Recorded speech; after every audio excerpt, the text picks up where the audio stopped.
post-bath face. It was brighter than I thought, that light. I tried to adjust it, looking gimp. It's always a shambles, so don't look at me like that. How are you? Oh, I should check this is going out, shouldn't I? Because remember that time when I did a half hour to myself?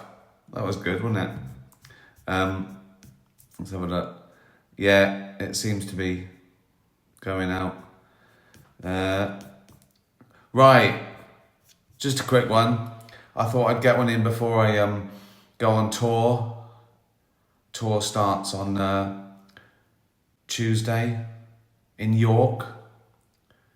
Historic York. Oh, and they're announcing some North American gigs tomorrow, I think, including New York, and Dutch Barn Vodka, co-owner, are running a competition to win tickets to see me in New York. It's only open to people in the UK, I'm afraid, but someone had an idea, I can't remember who, online. Maybe we should we're doing Old York to New York, maybe we should do New York to Old York one day, although I'm doing York first, so it's too late. But somewhere, New York to, I don't know, England. I don't know. But anyway, so yeah, there'll be a chance to win tickets to see me in New York for UK only. And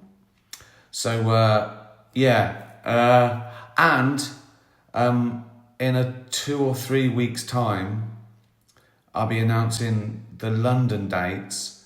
So you've got till then to subscribe to Dutch Barn and get in on the pre-sale a couple of days before to get tickets. So that's that. And the tour, as you know, is called Mortality. It's not all about death, don't worry. A little bit is about me getting old and grumpy and looking back. But the looking back is really the fun bit. I also talk about things I haven't talked about before. Some to do with showbiz, some to do with like behind the scenes at the Golden Globes and stuff like that. So don't think it's all scary and depressing and dark, and it's not really. It's sort of it's looking at the funny side of everything, you know. And dark subjects don't have to be dark. That's what comedy's for, isn't it? To lighten them up, to make fun of them. Mortality. Right, let's get to some questions. Julia, which 3 songs would you have at your funeral? Or kicking off with death straight away. That's a good question. That is a bit depressing, isn't it? Choosing the songs that you know people listen to. You want them crying, don't you? Do you want them laughing or crying? I don't know about a funny song because it sort of ruins the song for me.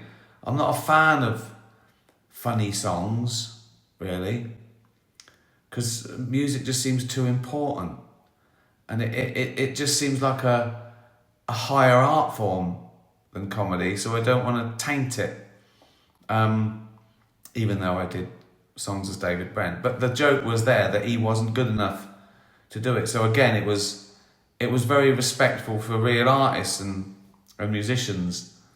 Sort of going, look at this idiot. Oh God, I that is too hard. Wow.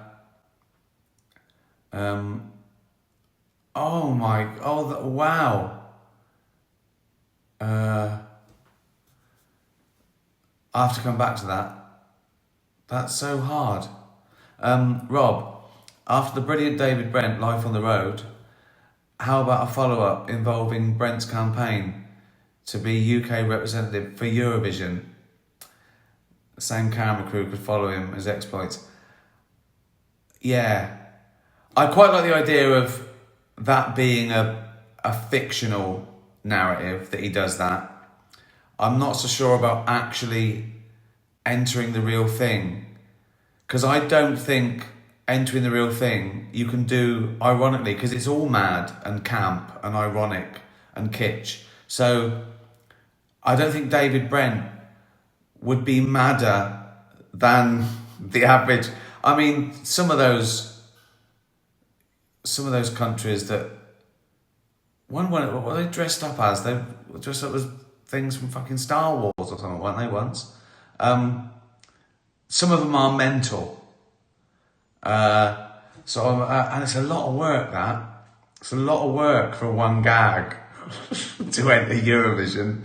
I can't believe Eurovision's taken seriously now. It was just a joke when I was growing up. There was, pop songs, all boom, bang, bang, and all stuff like that. I remember once, it must have been early 90s, we were in a pub with loads of mates, and it was the day of a cup final, right? And there was a fight in the pub over Eurovision. Someone had insulted someone's favourite entry. So it was, no fights amongst the football fans, just people fighting. Fucking hell. My mate said this should be banned, this song contest. It just breeds violence. I probably wouldn't do that, but it's a fun idea. I think that a lot of ideas, I think, oh, that would be a fun idea. But then you think, oh, but it's a year's work. Forget it. That happens once a day. I go, oh, I've had a great idea. Then I go, it's too much work. Rachel, if you had a time machine, what era or moment in history would you travel back to witness, experience? I've thought about that a lot as well. I love time travel. As much as, it would be great to go back and see dinosaurs roaming around, or hunter-gatherers, or Vikings, or whatever, it's dangerous, isn't it? It's dangerous. So if I'm there, can I be killed? Can I be murdered? Or beaten up? Can I die of a horrible disease that I'm not inoculated against now? Can I be eaten by a saber-toothed tiger? If not, I'll probably, I won't go back before the 60s. Dentistry, if I'm time traveling, I've got a toothache, have I got to go to a dentist that just pulls it out with his fucking foot on your chest, with me screaming and spurting blood everywhere? That's my question. I probably would go back to my time. You'd want to go back, and it would be fascinating to see your family, and sort of loved ones that weren't around. I mean, that would be mind-blowing. I did think of I had a bit on this tour once. I don't do it anymore. I didn't really take off. But it was about when people say, if you go back in time and witness a event, everyone says, the Gettysburg Address, signing of the Magna Carta, all this sort of stuff, the French Revolution. And I think it would be sort of somewhat scientific. I'd be fascinated. I've talked about this before, I think, on here, that, Einstein working out E equals mc squared. But then I realised that, he didn't have it it wasn't just one day, was it? He just didn't sit down and go, oh, E equals mc squared. He probably worked on that for years, so it'd be pretty boring in real time, wouldn't it? Me just watching him in his study for 6 months, he was going, E equals MC, and me shouting, fucking squared, you dopey. Also, if I can't get hurt, if I'm just invisible in the corner, I'm watching Einstein for hours, he probably had a lot of wank breaks. So I'd just be there with my eyes shut for 3 minutes. Is he finished? Right, get on with it. E equals mc squared. I think it would be I think it would be it'd be pop culture things, I think. Because it would have a resonance with me now, wouldn't it? Like when I came back, I go, Jane goes, where you been? I go, watching Elvis. Just go, what? You know what I mean?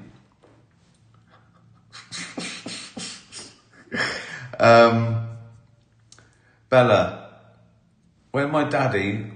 Bella's a dog. When my daddy was digging up the garden recently, he thought he dug up a human leg bone, but it turned out to be a stick. Have you ever found a stick that looked like something else? I'm sure I have. I'm often seeing sort of things there's like certain trees on Hampstead Heath. One that have fallen, one looks like a triceratops. I always see it looks there's one that looks like an alligator with his mouth open at a certain angle, and then it sort of disappears. But as you approach it, I remember when I was a kid, in the bathroom, the tiles had sort of like, it was sort of blotchy and squiggly like fake marble, and I could see faces in them, and every time I went in there, I'd see the faces immediately. They were so clear to me. It was like, I don't know, it was sort of comforting to see these faces of people and dogs and cats in the pattern. So I think the human brain wants to see patterns. We try and make sense of stuff. Even if we know it's sort of random and abstract, if we want, you can see things in clouds and stuff. So yeah, I'm sure I've seen a stick that looked like something. No Meat Pete. That's apt, isn't it? Like, I've probably seen a stick that looks like a knob. I don't mean No Meat Pete's a knob. I mean No Meat Pete. When I first heard that name, I thought it meant he didn't have a knob. No Meat Pete. But I think it means he's a vegetarian. See, I made a pattern in my mind. It made no sense to anyone else, but I made a pattern in my mind. Right, this is more bollocks than usual, I think. I mean, it started off badly, me adjusting the light, then trying to get the fucking music to work. Then it was such a huge intro, it didn't get to the chorus. I don't have to tell you. You know this is bollocks. You're listening. You're the fucking idiots. Right. No Meat Pete. Vegetarian. He's got a penis. My question is, was the tie stroking and not fiddling that Brent did consistently throughout the series a conscious thing, or did it just happen naturally? It was a conscious thing, because the office was all about body language, and I was sort of showing two things. One, I wanted to show that Brent was sort of self-conscious and nervous and a bit fidgety and always wondering what people thought about him, right? He couldn't stand that silence. It was like, so that was one bit of it. Tension, right? The other thing, I wanted to show that he was proud that he had to wear a suit. I don't know if it still exists, but in the sort of 70s and 80s, it was sort of aspirational for men to have to wear a suit. It was like a upper working class, lower middle class thing that they were saying, look, I'm not in overalls. I'm sort of doing better. It was a weird sort of snobbery. People would say, I'm an executive. You know, it was that real sort of 70s and 80s aspirational thing that I've got a job in an office. I don't think that's the same now. But so it was showing two things. One, he was proud. He had a tie and a suit. And two, he was very nervous about what people thought about him. So yes. It was on purpose. And actually, we had to move the mic sometimes, because I'd do that, it would scratch the mic, so they had to stick it to me if I was, so it didn't make a noise. So, yes. See, people don't realise all this stuff has to happen. It's not just, you don't go out there and wing it. I do. Colin, have you ever considered making a murder drama in which you play the murderer? Again, I sort of have, because years before Afterlife, I had a sort of similar idea that was going to be more dramatic, called Reborn, and it was about a bloke who, the reason I cite Afterlife is it had similarities, which I sort of changed it until it became Afterlife, and it was more serious, and he was going to kill himself, but didn't for various reasons. But he had a gun and he became sort of vigilante because he was. So yeah, and then I toned it all down for Afterlife, which was essentially meant to be a comedy. So he was a verbal vigilante. He didn't go around killing people. He went around insulting people. But initially it was much darker and much worse consequences. So I have, yeah, but then I got scared and I thought, oh, just do comedy, Rick. Just do comedy. That's you. You're good at that, mate. I said to myself. I often walk round the house going, you're good at that, mate. And he goes, who are you talking to? No one. You're not telling yourself you're good again, are you? No.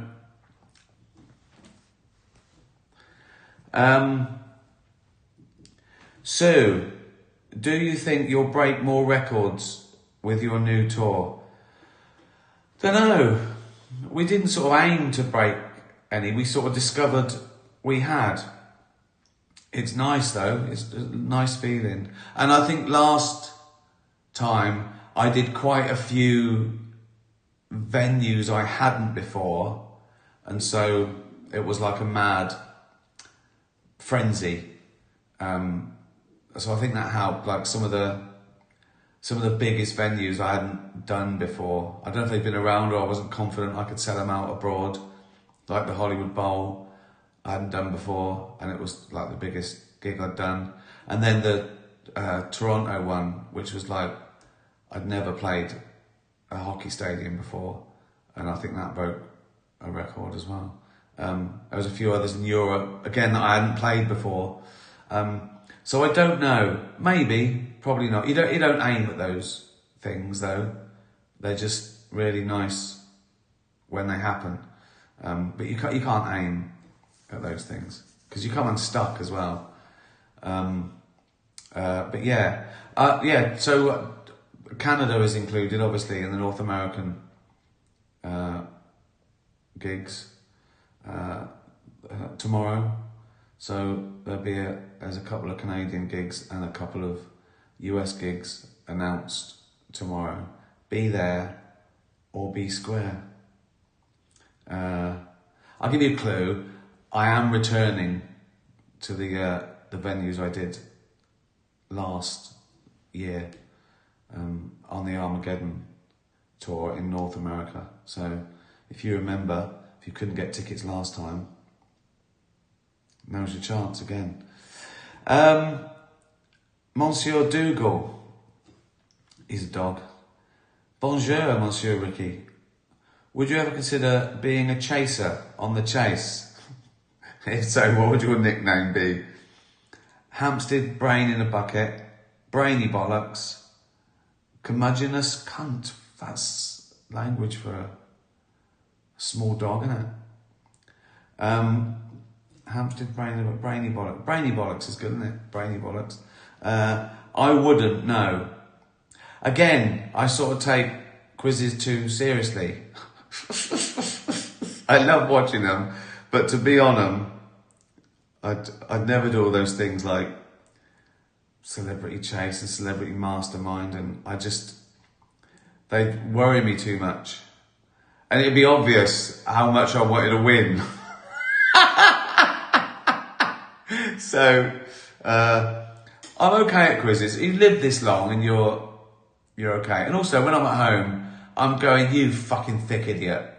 But there, I might panic. They might do the same, you see. All these people you go, oh, fucking hell, they were useless. I only got 2. They might be the same as me. And they get there, it all goes, doesn't it? So I don't know. I do like them. I do like those, you know, Who Wants to Be a Millionaire and all those quizzes. For Americans, anyway, The Chase is a quiz where you've got to beat a very good quizzer, a sort of, you know, a world-class quizzer, and the general public pit their wits against him. It's good. It's one of the few things I watch on sort of terrestrial telly. I don't think I would. I'll be honest. I don't think I would. It's not quite me. I like watching them. Don't want to. Same as panel shows. In fact, I don't watch those anymore. But when I used to watch panel shows, I never thought of being on them. It's just too random and stressful, and they're more fun to watch than. Well, some people like it. I don't. I'd rather sit at home doing nothing. Got to dress up. Got to have hair and makeup. Got to try and be funny with a bunch of fucking idiots. And by idiots, I mean other people.